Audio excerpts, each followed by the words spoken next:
اعوذ باللہ من الشیطان الرجیم بسم اللہ الرحمن الرحیم۔ منطق کا سبق نمبر 8 ہے۔ سبق ویسے کافی سارا ہو گیا تھا، 22-23 سبق ہو گئے۔ ایک صاحب تھے، وہ چھٹی پر تھے، جن کے واسطے انہیں سبق شروع کیا تھا پیچھے سے، وہ چھٹیوں کے بعد آج آئے ہیں، اس واسطے آج کافی دنوں کے بعد جو ہے سبق ریکارڈ ہو رہا ہے۔ شرمیت کا سبق بھی اسی واسطے رکا ہوا ہے کیونکہ ان کو پیچھے سے جو ہے وہ سبق شروع کیا ہوا ہے۔ بہرحال منطق کا آج سبق نمبر 8 ہے، لفظ کی اقسام۔ تو لفظ کی کتنی قسمیں ہیں؟ دو۔ کتنی اقسام ہیں؟ مفرد اور مرکب۔ مفرد اور لفظ کی جز سے معنی کی جز پر دلالت کرانا مقصود ہوگا یا نہیں؟ لفظ کی جز سے معنی کی جز پر دلالت کرانا مقصود ہوگا یا اگر لفظ کی جز سے معنی کی جز پر دلالت کرانا مقصود نہ ہو تو کیا ہے؟ مفرد۔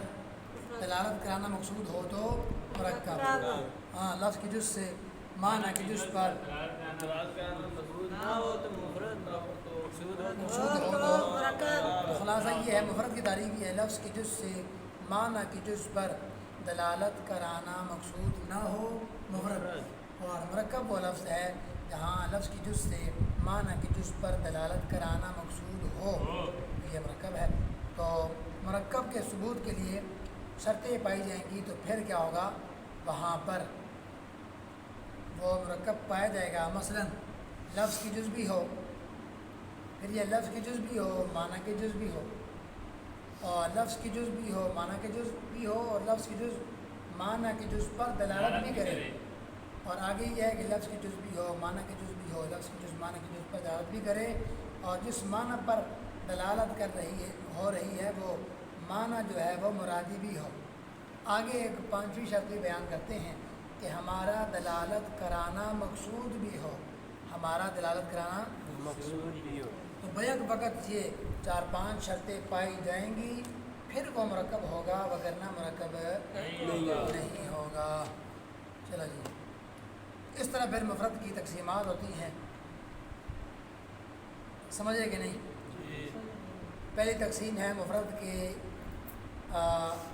جو لفظ و معنی ہے، اس کے اجزاء ہونے یا نہ ہونے کے اعتبار سے۔ لفظ و معنی کے اجزاء ہونے یا بھئی لفظ کے اجزاء ہیں کہ نہیں، معنی کے اجزاء ہیں کہ نہیں، اس اعتبار سے لفظ و معنی کے اجزاء ہونے یا نہ ہونے کے اعتبار سے تقسیم ہے۔ اور یہ تقسیم ہے کس کی؟ مفرد کی۔ تو مفرد کی پہلی تقسیم کس اعتبار سے؟ لفظ و معنی کے دوسری تقسیم ہے یہ بھی مفرد کی، لیکن کس اعتبار سے؟ معنی کے مستقل ہونے یا تیسری تقسیم بھی مفرد کی ہے، لیکن کس اعتبار سے؟ معنی کی وحدت، اس کے معنی میں وحدت ہے، ایک ہی معنی بردار ہے، یا کثرت ہے اس کی معنی میں، یعنی کثیر معنی بردار ہے، تو اس اعتبار سے۔ تو پہلی جو تقسیم ہے مفرد کی، وہ لفظ و معنی کے اجزاء ہونے یا نہ ہونے کے اعتبار سے۔ اس اعتبار سے کتنی اقسام ہیں؟ 5۔ کتنی قسمیں ہیں؟ 5۔ چلو جی، پہلی قسم کیا ہے؟ لفظ کا جز ہی نہ ہو، لفظ کا جز نہ ہو۔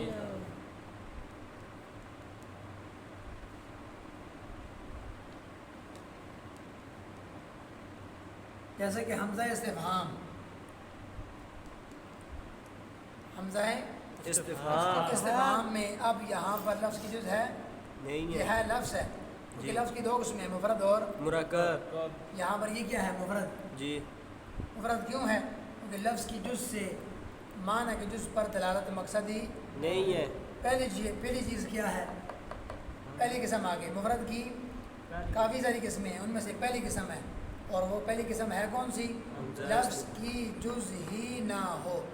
جز کب ہوتی؟ جب کم از کم اس حمزہ کے ساتھ ایک اور جز آ جاتی، پھر ہم کہتے کہ یہ جز ہے، ایک جز یہ ہے اور ایک ساتھ والی ہے، ایسا ہے؟ نہیں ہے۔ لہذا یہ کہیں گے کہ لفظ کی جز ہی نہیں ہے، تو یہ مفرد کی پہلی قسم، مفرد کی پہلی قسم۔ دوسری قسم، لفظ کی جز تو ہو، معنی کی جز نہ ہو۔ معنی کی جز نہ ہو۔ چلو جی،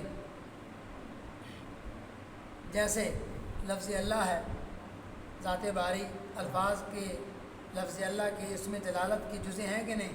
جی حمزہ ہے، 2 لامے ہیں، آگے ہا آ رہی ہے، تو لفظ کی جزء ہیں۔ جی اب معنی کی جزء ہیں، جی بولو نہیں اللہ کی اجزاء نہیں ہے نہیں ہے، تو لفظ کی اجزاء ہیں، حمزہ ڈبل لام ہا، لفظ کے اجزاء ہیں، معنی کے اجزاء نہیں ہے جب لفظ کے جز ہوں معنی کے جز نہ ہوں پھر بھی ہم کہیں گے یہ کیا ہے؟ مفرد۔ سمجھ آ گیا؟ جی آگے چلو جی۔ تیسری قسم، لفظ کے جز ہوں معنی کے بھی جز ہوں لیکن لفظ کا جز معنی کے جز پر دلالت نہ کرے، لفظ کا جز جیسے زا یا دال، یہ جزیں ہیں کس کی؟ زید کی زید کی۔ یہ کس کی جزیں ہیں؟ زید زید تو لفظ زید کی، لفظ کی جزیں ہیں کہ نہیں؟ ہے جزیں ہیں۔ اور جناب والا معنی کے بھی جزیں ہیں، معنی کے بھی جزے ہیں وہ کیا ہے؟ مفہوم حیوان ناطق اور مفہوم تشخص، مفہوم حیوان ناطق اور مفہوم تشخص صحیح ہو گیا نا؟ یہ کیا ہے؟ اس کا معنی کے اجزاء ہیں، تو لفظ کے بھی اجزاء ہیں، کیونکہ زید کون ہے؟ زید کا معنی حیوان ناطق مع ہذہ تشخص جو کہا جاتا ہے عربی میں، تو حیوان ناطق مع ہذہ تشخص کیوں کہا جاتا ہے؟ یعنی تشخص کے ساتھ یہ حیوان ناطق ہے، ہر شخص کا اپنا ایک تشخص ہے، تو اس کا معنی اس کی بھی جزیں ہیں، مفہوم حیوان ناطق اور مفہوم تشخص، تو معنی کے اجزاء ہیں، جی لفظ کے بھی اجزاء ہیں، تو کیا یہ ذا مفہوم حیوان پر دلالت کر رہا ہے؟ اکیلا یہ ذا مفہوم حیوان پر دال ہو، نہیں ہے اکیلا یا مفہوم ناطق پر دال ہو، اکیلا دال یہ جناب مفہوم تشخص پر دال ہو، دلالت کرنے والا ہو، ایسا ہے؟ نہیں ہے ایسا نہیں۔ پتہ چلا لفظ کی جز سے معنی کی جز پر دلالت نہیں ہو رہی، لفظ کی جزیں ہیں، جی معنی کے بھی جزیں ہیں، جی لیکن لفظ کی جز معنی کی جز پر دلالت نہیں کر رہی، یہ بھی کیا ہوگا؟ مفرد ہو گیا۔ صحیح ہو گیا؟ جی اب چوتھی قسم، لفظ کی بھی جز ہے، انگلیوں کو چھوڑو، لفظ کی بھی جز ہے، معنی کی بھی جز ہے، لفظ کی جز معنی کی جز پر دلالت بھی کر رہی ہے، لیکن جس معنی پر دلالت کر رہی ہے وہ معنی ہمارا مرادی نہیں ہے، تو لفظ کی بھی جز ہے، معنی کی بھی جز، لفظ کی جز معنی کی جز بردار بھی ہے، لیکن جس معنی بردار ہے وہ معنی مرادی ہمارا نہیں ہے مراد کا مطلب جس معنی کا ہم نے ارادہ کیا ہوا ہے، تو معنی مرادی کا مطلب کیا ہے؟ جس معنی کا ہم نے ارادہ کیا ہوا ہے یہ ہے۔ سمجھ میں آ گئی نا؟ جی مثال دیکھو، ڈسٹر، چلو جی، عبد اللہ، عبد سے یہ عبد کس پر دلالت کر رہا ہے؟ عبودیت پر، لفظ اللہ ذات باری تعالی عز و جل پر۔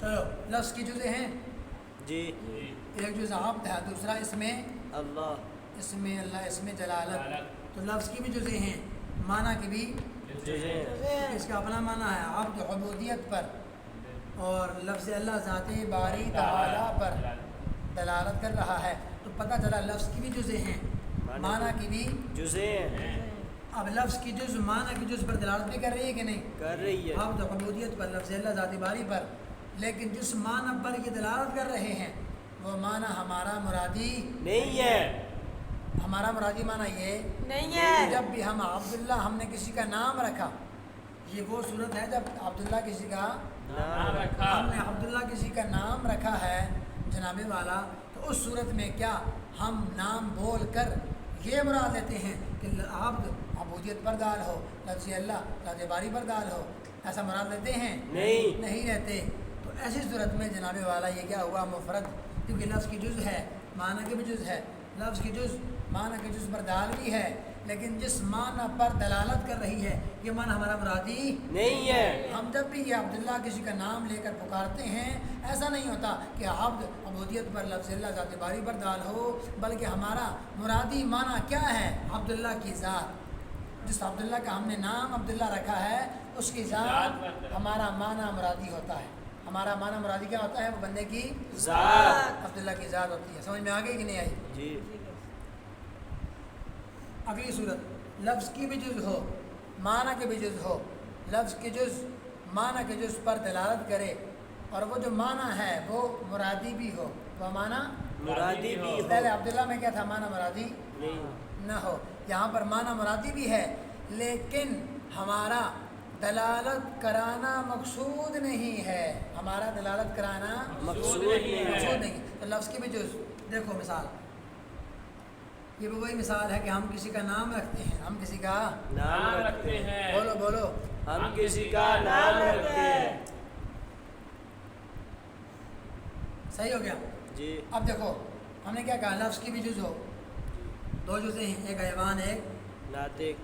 احمد. ایک حیوان اور دوسرا ناطق. لفظ کی جزیں ہیں. جی. معنی کی بھی جزیں ہیں. بولو تو صحیح. معنی کی بھی جزیں ہیں. معنی کی بھی جزیں ہیں. سمجھ آ گئی نہیں؟ حیوانات میں لفظ کے اجزاء معنی کے اجزاء پر دلالت کر رہے ہیں. کیوں؟ کیونکہ اس شخص کی حقیقت حیوان اور ناطق ہی ہے. کیونکہ ہم نے یہ کسی کا نام رکھا ہے. جس کا نام رکھا ہے اس کی حقیقت بھی یہی ہے نا. آپ کی حقیقت کیا ہے؟ انسان ہے نا. انسان کی حقیقت کیا ہے؟ حیوان ناطق. تو یہی چیز ہے. تو حیوان ناطق یہ جو ہم نے کسی کا نام رکھا ہے حیوان ناطق، مثلا ہم نے اس کا نام رکھا تو اس کی حقیقت بھی حیوان ناطق ہی ہے، مگر علم رکھا ہے ہم نے، یہ نام رکھا بندے ہے. کا نام رکھا ہے. تو نام ہونے کی صورت میں یہ میں اوپر سے پڑھ رہا ہوں تاکہ آپ کو یہ آخری والا سمجھ میں آ جائے. فٹ بھی کروں گا یہ بھی سمجھو. اور علم ہونے کی صورت میں وہ دلالت مقصود نہیں ہے. علم چونکہ ہم نے کسی کا نام رکھا ہے اس واسطے یوں دلالت مقصود نہیں ہے کہ حیوان جناب والا حیوان جوہر جسم نامی حساس متحرک بالارادہ پر دلالت کرتا ہو اور ناطق دریائے بندہ معقولات پر دلالت کرتا ہو، یا یوں کہہ لیں کہ معافی ضمیر بیان کرنے والے پر دلالت کرتا ہو. ایسا ہے نہیں ہے.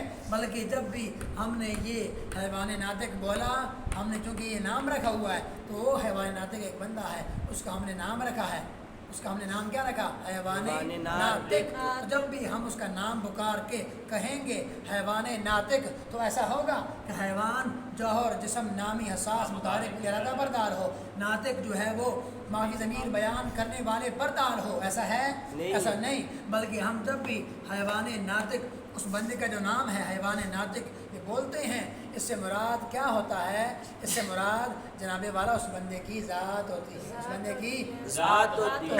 حیوان ناطق پر دلالت کرانا ہمارا مقصود کس طرح ہے؟ بندے کی ذات پر دلالت کرانا مقصود ہے. بندے کی ذات پر دلالت. حیوان ناطق بولا اور مراد کیا ہے؟ ہمارا دلالت کرانا مقصود کس طرح ہے؟ بندے کی ذات پر. صحیح ہے نا؟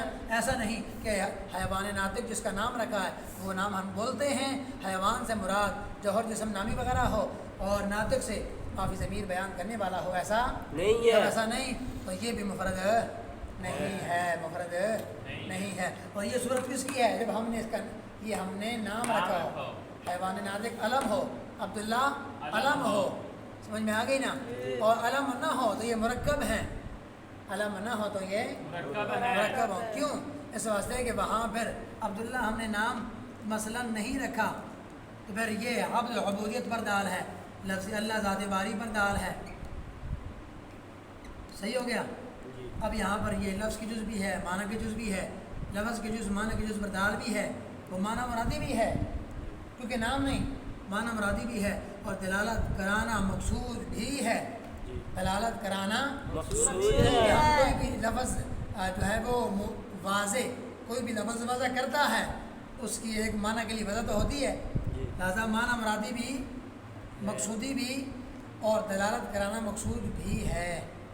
اس صورت میں یہ ہوگا مرکب اور جب نام رکھیں گے پھر کیا ہوگا؟ مفرد. مفرد. پھر وہاں دلالت کرانا یوں مقصد نہیں ہوگا بلکہ یوں مقصد ہوگا کہ عبداللہ بول کر لفظ کی کیا ہو؟ بندے کی ذات مراد ہو. چلو جی.